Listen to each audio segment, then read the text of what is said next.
Magandang umaga mga kababayan. Ah, yung ating mga kababayan diyan sa Netherlands at magandang umaga sa inyong lahat. Dito sa Pilipinas ngayon, 0:31 hours, 1:31 ng madaling araw. At maraming salamat sa ating mga kababayan diyan sa Netherlands sa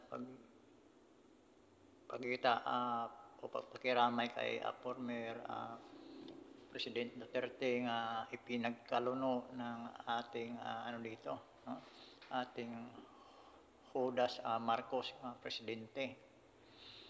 Maraming salamat sa mga Pilipino diyan nga sumusuporta kay former President Rodrigo Roa Duterte.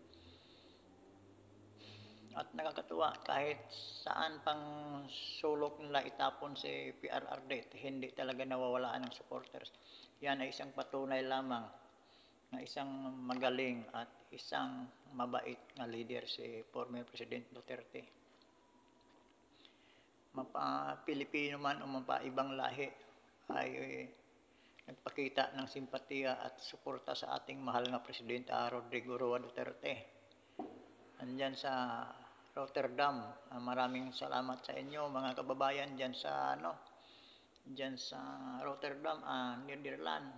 Maraming salamat at hindi nyo pinabayaan ang ating mahal nga Pangulo Rodrigo Roa Duterte. Nakakalungkot mga kababayan nga itong ginagawa ng Administrasyong Marcos, nga siya mismo ang nagkaluno sa ating mahal nga PRRD.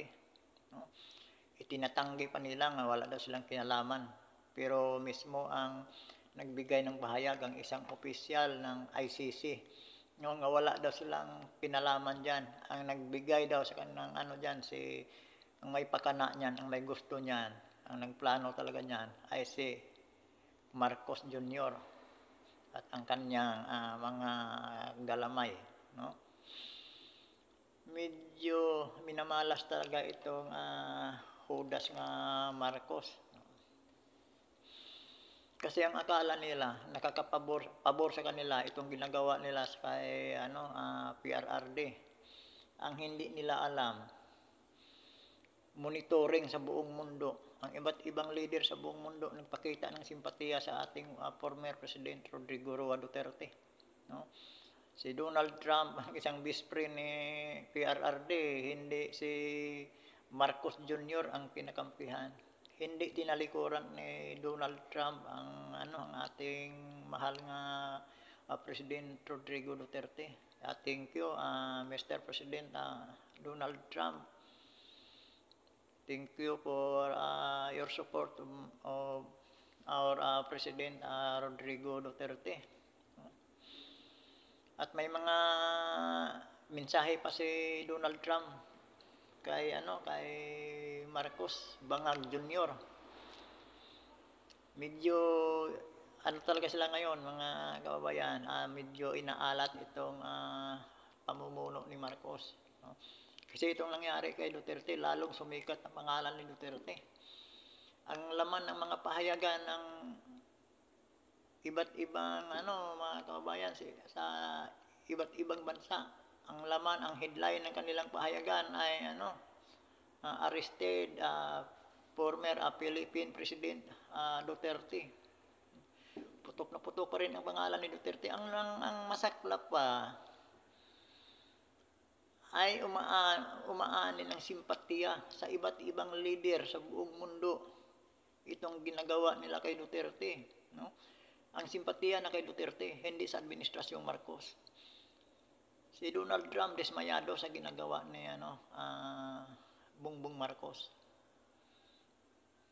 At ulitin ko, maraming salamat sa ating mga kababayan diyan sa Netherlands at hindi nyo pinabayaan, patuloy ang inyong suporta sa ating butihing former President Rodrigo Duterte. At sana makabalik dito yan sa dito sa Pilipinas. Wag lang kayo magsawa mga kababayan diyan sa Netherlands. antabayanan nyo lang lagi ang sitwasyon ni former President Duterte. Pero nangako si Donald Trump na nagsalita na si Donald Trump na tutulungan niya ang ating President Duterte. Maraming salamat. At sa ibang mga kababayan natin diyan sa USA, hindi kahapon kasi hindi piho kung saang state si PRRD dadalhin. Kaya maraming nag-aabang diyan sa USA, hindi nila alam kung saan talaga ang nila ilapag si Duterte. Ngayon siguro lahat nakakaalam na nandiyan na sa Rotterdam, Netherlands. Ito ang nakakalungkot. Ito ang ngayon sa administrasyong Marcos. Itong supresyon sa mga mga kababayan. Ang talaga nila ito ay isang political motivation. Isang lang talaga to sa mga Duterte. Ang mga taong bayan dito sa Pilipinas ay gusto nilang tanggalan ng pundasyon, gusto nilang tanggalan ng leader. No? Kasi malakas ang suporta ng mga sambayan ng Pilipino kay former President Duterte, kaya 'yun ang inaano ng President Marcos Jr. Kasi sa paparating na eleksyon, medyo tagilid ang kanilang mga pangbato. At lalong-lalo na nagkaroon ng issue sa BICAM report para sa budget ng 2025. At dumagdag pa itong plano ni George Garcia na dayain ang eleksyon ngayong parating na May 2025. At sumingaw din. At dumagdag pa yung kinakasangkot ni Lisa Araneta Marcos diyan sa ngayon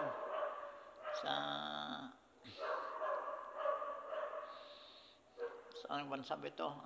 Diyan ngayon naka-hold ngayon si Lisa Araneta Marcos dahil sa nasangkot sa isang krimen, sa isang pagkamatay ng isang isang Pilipino. Kaya mga kababayan, na ginagawa nila, pinapirsin nila ito si PRRD upang mapagtakpan ang isyu. At saka tinatago ng mga mayarang mainstream media ang nangyari kay Lisa Araneta. Kaya ito pinapaputok na kay PRRD.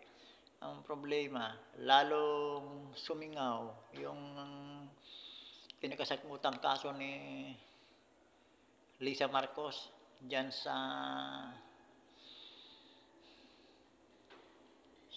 US, hindi ko mabanggit yung anong lugar yon.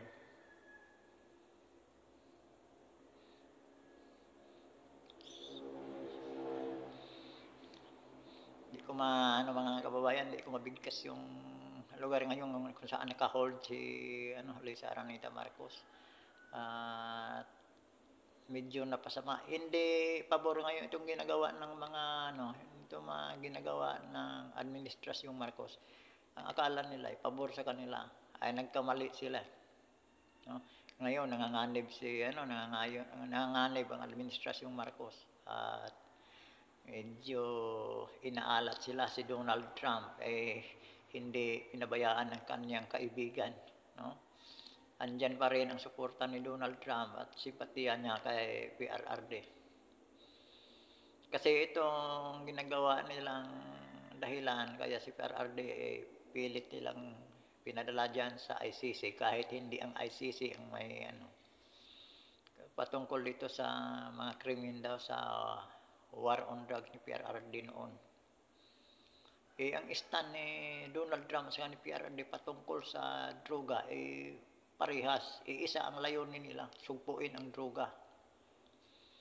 Kaya, at saka ang sabi nga, ang sinapit daw ni Duterte ay sinapit din ni Donald Trump noon.